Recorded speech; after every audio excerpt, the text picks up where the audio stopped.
High বন্ধুরা, আমি শাহ মোহাম্মদ আল আমিন। আজকে আপনাদের কোমরের একটি ব্যায়াম দেখাবো।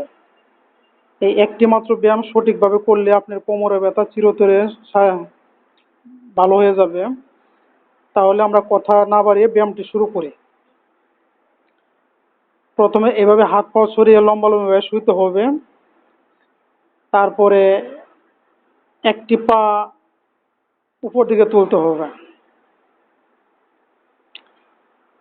এভাবে 10 সেকেন্ড রাখতে হবে।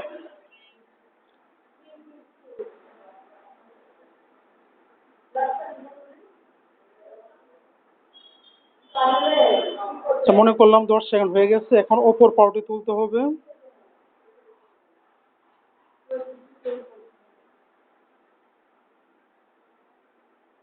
মনে করলাম 10 সেকেন্ড হয়ে গেছে, এবার দুই পা একসাথে করে তুলতে হবে।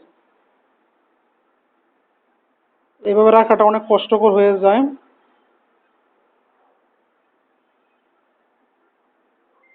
এবার হাঁটু ভাঁজ করে দুই পাকে একসাথে করে পেটে চাপ দিয়ে এভাবে ধরে রাখতে হবে 10 সেকেন্ড।